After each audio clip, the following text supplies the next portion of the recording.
Hello friends, welcome to GTU studies. GTU સ્ટડીઝમાં ગટ્ટુભાઈ આપ સૌનું સ્વાગત કરે છે. આજના વિડીયો લેક્ચરની અંદર આપણે બેઝિક મિકેનિકલ એન્જિનિયરિંગ સબ્જેક્ટમાં ચેપ્ટર નંબર 1માં જે ટોપિક કવર કરવાનો છે એ ટોપિકનું નામ છે બેઝિક ડેફિનેશન્સ. ફ્રેન્ડ્સ, આ બધી બેઝિક ડેફિનેશન તમે અગાઉ ક્યાંક ને ક્યાંક કોઈને કોઈ રીતે ભણી ગયા છો, બરાબર? પણ આ ડેફિનેશન એક વખત રિવાઇઝ કરવી જરૂરી છે. સાથે સાથે આમાં જે હું બધાને તમને યુનિટ કહું છું એ તમારે ખાસ યાદ રાખવાના છે. યુનિટ જે છે આખા સબ્જેક્ટમાં દરેકે દરેક ચેપ્ટરમાં ન્યુમેરિકલમાં અથવા તો કોઈ વસ્તુ સમજવામાં ખાસ કામ લાગશે, બરાબર? તો આ વિડીયો લેક્ચર તમે ધ્યાનથી જોજો અને યુનિટ જે છે બધાને ખાસ નોટ ડાઉન કરતા જજો. ચલો આપણે વિડીયો લેક્ચર સ્ટાર્ટ કરીએ.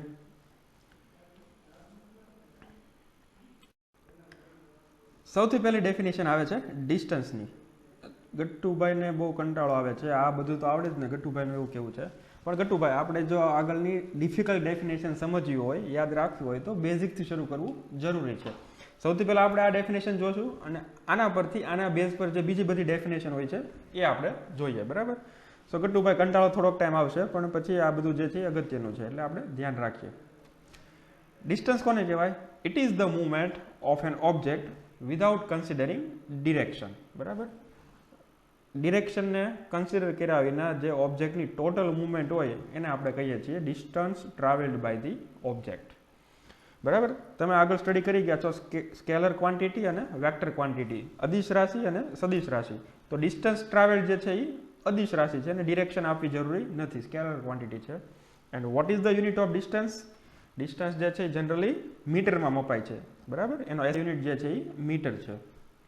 એના પછી the next thing is displacement, બરાબર? ડિસ્પ્લેસમેન્ટ કોને કહીએ છીએ આપણે? It is defined as change in position of N object, બરાબર? આ જે છે એ વેક્ટર ક્વોન્ટિટી છે, આમાં જે પોઝિશન ચેન્જ થયેલી હોય છે એની ડિરેક્શન દર્શાવવી જરૂરી છે, બરાબર? અને એનો યુનિટ જે છે એ મીટર થાય છે, બરાબર? હવે તમને ડેફિનેશન લગભગ સિમિલર લાગી છે, યુનિટ તો એક સરખા છે જ ડિસ્ટન્સ અને ડિસ્પ્લેસમેન્ટના. તો બંને વચ્ચેનો ડિફરન્સ શું થાય આપણે એક એક્ઝામ્પલથી સમજીએ.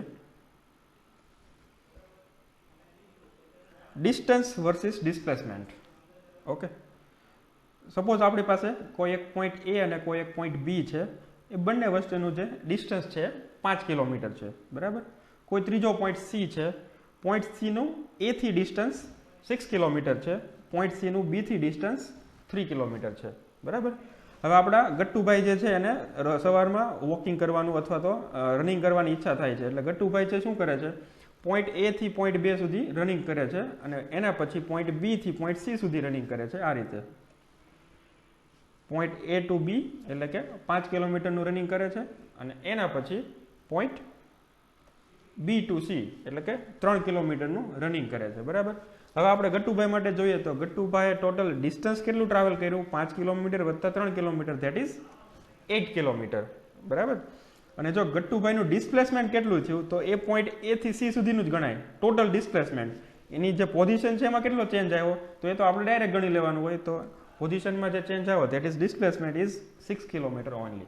Okay, so that is the difference between distance and displacement. Okay,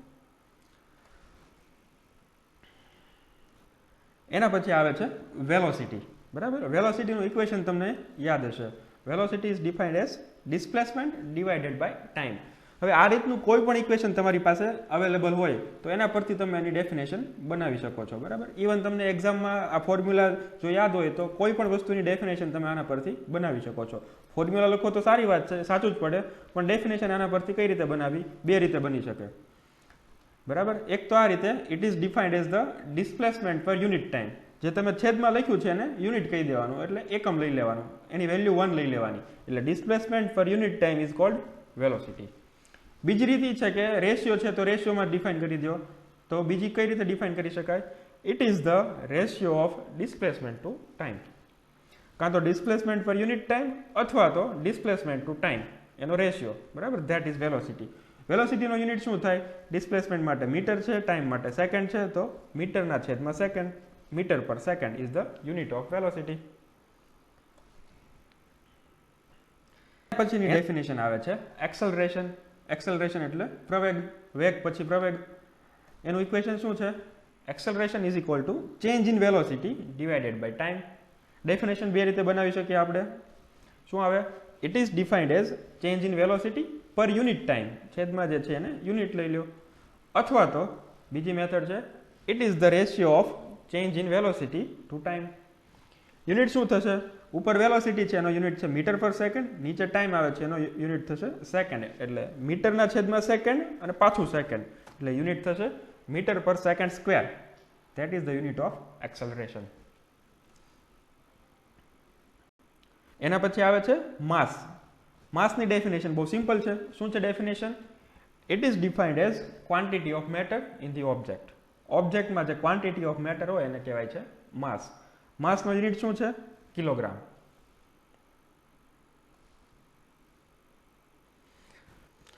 and the next one is force. હવે ફ્રેન્ડ્સ, અહીંયાથી આપણે એકચ્યુઅલ જે સ્ટડી કરવાનું છે એ સ્ટાર્ટ થાય છે. ઇવન આ બધી ડેફિનેશન પણ તમે અગાઉ સ્ટડી કરી ગયા છો, પણ આ બધી ડેફિનેશન અને એના યુનિટ જે છે એ આપણને આખા સબ્જેક્ટમાં ઘણી બધી જગ્યાએ કામ લાગશે. જો તમે અગાઉની વસ્તુ નોટ ડાઉન ન કરી હોય તો હું તમને સજેસ્ટ કરું છું, રિક્વેસ્ટ કરું છું કે એટલીસ્ટ બધી વસ્તુને યુનિટ છે એ તમારી બુકમાં લખી નાખો, એક વખત નોટ ડાઉન કરી નાખો. અને યુટ્યુબ પર જે લોકો આ વિડીયો જોવે છે, બરાબર, એ લોકોને હું સજેસ્ટ કરું છું કે બીએમઈ સબ્જેક્ટના બધા જ ચેપ્ટરના, બધા જ ટોપિકના વિડીયો લેક્ચર જે છે આપણે સ્ટેપ બાય સ્ટેપ અપલોડ કરતા જશું ચેનલ ઉપર. તો તમે જે કાંઈ વિડીયો જોવો છો એની એક ક્લાસ નોટ તમારી બનાવી નાખો અને વિડીયોમાં જે કાંઈ આવે છે એ સાથે સાથે નોટ ડાઉન કરતા જાઓ, જેથી કરીને તમને એક્ઝામ સમયે ફાયદો થશે. એક્ઝામમાં તમારે ક્વિક રિવિઝન કરવું હોય તો એમાંથી તમે કરી શકશો. ઓકે. ફોર્સની વાત કરીએ તો ફોર્સનું ઇક્વેશન છે માસ મલ્ટીપ્લાઇડ બાય એક્સેલરેશન. તમારે અગાઉ ઇક્વેશન આવતું F is equal two m into a, બરાબર. આના પરથી જો એની ડેફિનેશન બનાવીએ તો ડેફિનેશન થશે it is the product of mass and acceleration, અથવા it is the multiplication of mass and acceleration. ફોર્સની ઘણી બધી ડેફિનેશન પોસિબલ છે, પણ સિમ્પલેસ્ટ ડેફિનેશન જો આપણે ઇક્વેશન પરથી બનાવી હોય તો એ આવી થઈ શકે. It is the product of mass and acceleration. Okay. યુનિટની વાત કરીએ તો માસનો યુનિટ થાય છે કિલોગ્રામ, એક્સેલરેશનનો યુનિટ થાય છે મીટર પર સેકન્ડ સ્ક્વેર. તો ફોર્સનો યુનિટ થશે kilogram into metre per second square. હવે આપણે દર વખતે જે છે એ kilogram into metre per second square એટલું ન લખવું હોય તો એને આપણે એક નામ આપી દીધું છે કેપિટલ N, બરાબર. એ શું છે? ન્યૂટન, બરાબર. સાયન્ટિસ્ટ ન્યૂટને આ જે ફોર્સની લગતી જે થિયરી છે એમાં સારું એવું કોન્ટ્રીબ્યુશન આપેલું છે, એટલે એને રિસ્પેક્ટ આપવા માટે આપણે ફોર્સનો યુનિટ જે છે એ ન્યૂટન રાખેલો છે. So unit of force is kg metre per second square and that is called newton. Okay.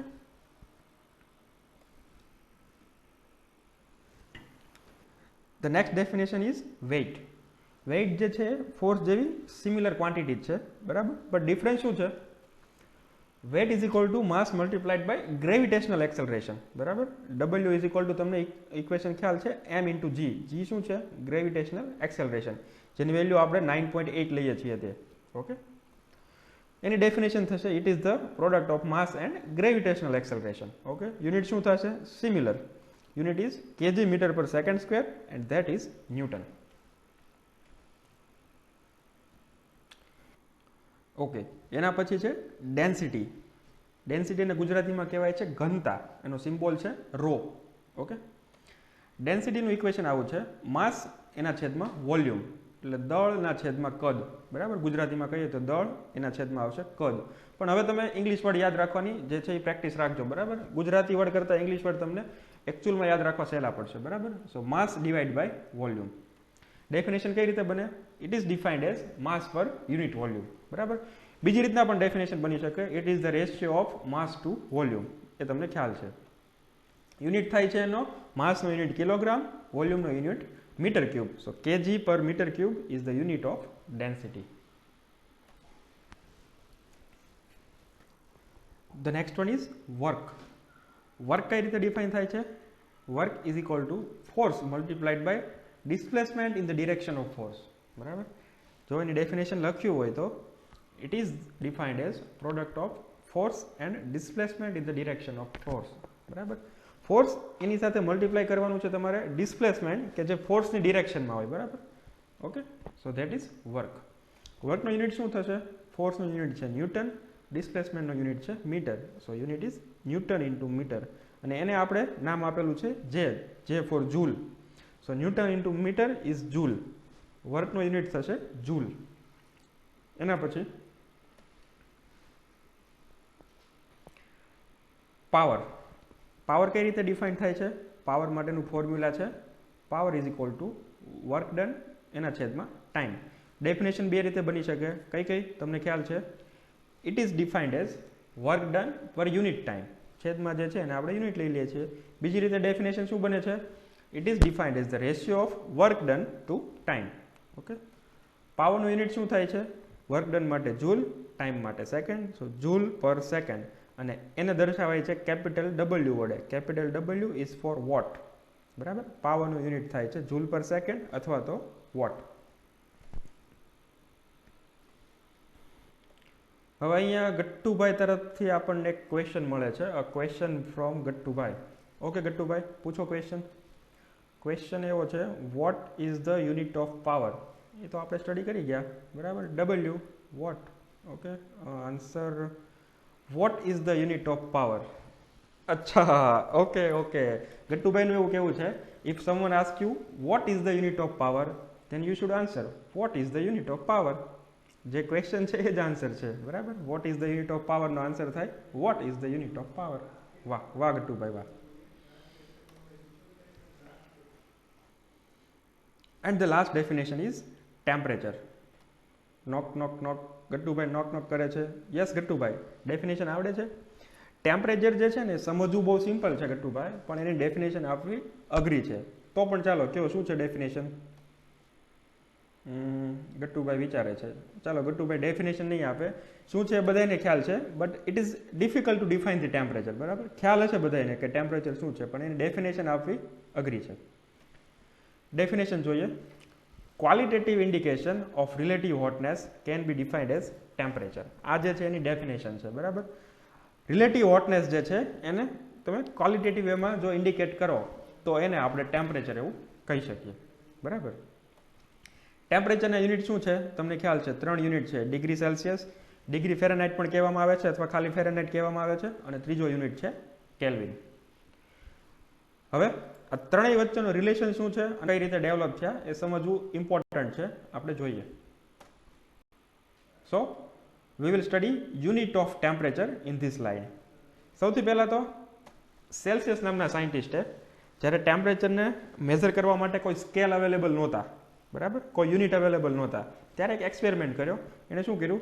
એક કાચની ટ્યુબમાં, બરાબર, મર્ક્યુરીને ભરી દીધો, અને બહુ સિમ્પલ એક્સપેરિમેન્ટ હતો, બહુ જ સિમ્પલ, બરાબર. નીચે એક બલ્બ જેવું રાખ્યું એટલે એમાં વધારે મર્ક્યુરી સ્ટોર કરી શકાય. પછી એને બરફમાંથી પાણી બને, that is melting point of ice, એમાં રાખ્યું, બરાબર. અને જે આપણે જે કાચની ટ્યુબમાં મર્ક્યુરી ભર્યો હતો ત્યાં એક માર્કિંગ કરી દીધું કે મર્ક્યુરી જે છે એટલા લેવલે દર્શાવેલો છે, બરાબર. અને એને નામ આપી દીધું 0. ઓકે, જ્યાં બરફમાંથી પાણી બને છે ત્યાં માર્ક કરીને નામ આપી દીધું 0. એના પછી શું કર્યું? એણે ઉકળતા પાણીમાં એને રાખી દીધું, બરાબર. પાણીમાંથી વરાળ બનતી હોય એમાં આપણે જે થર્મોમીટર જે હતું અથવા તો કાચની ટ્યુબમાં મર્ક્યુરી ભરેલો હતો એને રાખી દીધું, બરાબર.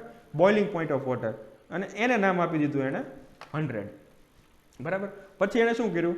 0 થી 100 ની જે લેન્થ હતી એના એક સરખા 100 ભાગ પાડી દીધા, બરાબર. અને જે દરેકે દરેક યુનિટ જે છે એ સેલ્સિયસ, એટલે કે 0 degree Celsius, 1 degree Celsius up to 100 degree Celsius, બરાબર. તો સેલ્સિયસ નામના સાયન્ટિસ્ટે આ રીતે બહુ સિમ્પલ એક્ઝામ્પલથી, બરાબર, મેલ્ટિંગ પોઈન્ટ ઓફ આઈસ અને બોઇલિંગ પોઈન્ટ ઓફ વોટર એ ધ્યાનમાં રાખીને આપણને ટેમ્પરેચર માપવા માટેનો એક સ્કેલ આપ્યો, એક યુનિટ આપ્યો, જેને આપણે ડિગ્રી સેલ્સિયસ કહીએ છીએ. યાદ રાખો કે આમાં જે છે એ પાણી જે છે એને પાણીનું જે મેલ્ટિંગ પોઈન્ટ અને બોઇલિંગ પોઈન્ટ છે એને ધ્યાનમાં રાખવામાં આવેલા હતા, બરાબર. So it is dependent of water. Okay, એના પછી ફેરનહાઇટ નામના સાયન્ટિસ્ટે પણ થોડું વર્ક કરેલું છે આમાં. તો એને શું વર્ક કર્યું, એનો કઈ રીતના એક્સપેરિમેન્ટ હતો એ આપણે નથી જોતા, પણ એનાની સાથે આપણે ડાયરેક્ટ કમ્પેર કરી લઈએ કે જે ફેરનહાઇટનો સ્કેલ છે, બરાબર, એમાં મેલ્ટિંગ પોઈન્ટ ઓફ આઈસની વાત કરીએ તો મેલ્ટિંગ પોઈન્ટ ઓફ આઈસ ફેરનહાઇટ પ્રમાણે જે એની વેલ્યુ આવે છે એ છે 32 ફેરનહાઇટ, બરાબર. અને જો બોઇલિંગ પોઈન્ટ ઓફ વોટરની વાત કરીએ તો એની વેલ્યુ આવે છે 212 ફેરનહાઇટ, બરાબર. તો આપણે જો આના એક સરખા ભાગ પડશું 32 થી 212 ના, તો ટોટલ કેટલા ભાગ પડશે? 180 ભાગ પડશે, બરાબર. હવે જો આ બે સ્કેલ તમે કમ્પેર કરી લો ને તો આનું કન્વર્ઝન તમારા માટે બહુ ઇઝી થઈ જશે. ઇક્વેશન ગોખવાની જરૂર નહીં પડે. તમે જોઈ શકો છો સેલ્સિયસમાં જ્યાં 0 છે ત્યાં ફેરનહાઇટમાં 32 છે, બરાબર. એટલે સૌથી પહેલાં તો સેલ્સિયસમાંથી ફેરનહાઇટમાં કન્વર્ટ કરવું હોય તો 32 ઉમેરવા પડે. પછી સેલ્સિયસ જે છે એ 0 થી 100 સુધી વધે છે, એટલે કે 100 પાર્ટ્સ વધે છે, ત્યાં સુધીમાં ફેરનહાઇટ 180 પાર્ટ વધી જાય છે. એટલે જો સેલ્સિયસ 1 પાર્ટ વધે તો ફેરનહાઇટ 1.8 પાર્ટ વધે છે. બરાબર. તો એનું કન્વર્ઝનનું ઇક્વેશન તમે આ રીતે યાદ રાખી શકો. બે ચેન્જ છે, એક તો 32 ઉમેરવાના અને 1.8 વડે મલ્ટીપ્લાય કરવાના. Simple equation. ઇક્વેશન આવું થશે, TF is equal two 1.8 TC plus 32. જો તમારી પાસે સેલ્સિયસમાં ટેમ્પરેચર હોય તો એને 1.8 વડે મલ્ટીપ્લાય કરી દો અને 32 ઉમેરી દો, ફેરનહાઇટમાં ટેમ્પરેચર મળી જશે. બરાબર. આ રીતના તમે ફોર્મ્યુલા યાદ રાખો તો બહુ સિમ્પલ થશે, ક્યારેય કન્ફ્યુઝ નહીં થાવ. ઓકે. અને ત્રીજો જે સ્કેલ આવે છે એ છે કેલ્વિન સ્કેલ. કેલ્વિન સ્કેલમાં પણ આપણે મેલ્ટિંગ પોઈન્ટ ઓફ આઈસ અને બોઇલિંગ પોઈન્ટ ઓફ વોટરની વેલ્યુ જોઈએ તો શું આવે છે? મેલ્ટિંગ પોઈન્ટ ઓફ આઈસની વેલ્યુ આવે છે 273 કેલ્વિન, બોઇલિંગ પોઈન્ટ ઓફ વોટરની વેલ્યુ આવે છે, અપર વેલ્યુ છે 373 કેલ્વિન. બરાબર. અહીંયા પણ આપણે એક સરખા 100 ભાગ પાડેલા છે. તો ઇક્વેશન બહુ ઇઝી થઈ જશે. સેલ્સિયસમાંથી કેલ્વિનમાં જો કન્વર્ટ કરવું હોય તો ખાલી 273 ઉમેરી દેવાના. ઓકે. 0 છે ત્યાં 273 છે, 100 છે ત્યાં 373 છે. તો અહીંયા તમારે 1.8 અથવા બીજી કોઈ વસ્તુ વડે મલ્ટીપ્લાય કરવું નહીં પડે, કેમ કે સેલ્સિયસમાં પણ 100 પાર્ટ છે, કેલ્વિનમાં પણ 100 પાર્ટ જ છે. So equation is temperature in kelvin is equal to temperature in Celsius plus 273. Okay. Very very simple. જો તમે આ ડાયાગ્રામ સમજશો તો તમારા માટે ઇક્વેશન યાદ રાખવું બહુ સિમ્પલ થઈ જશે. ઇવન તમને આ વેલ્યુ યાદ હોય તો ઇક્વેશન બનાવી પણ શકશો. ઓકે. ચાલો, હવે તમને ટેમ્પરેચરના યુનિટ જે છે એ સમજાઈ ગયા હશે અને ઇક્વેશન પણ યાદ રહી ગયા હશે. તો આજના લેક્ચરમાં આપણે એટલું રાખીએ છીએ.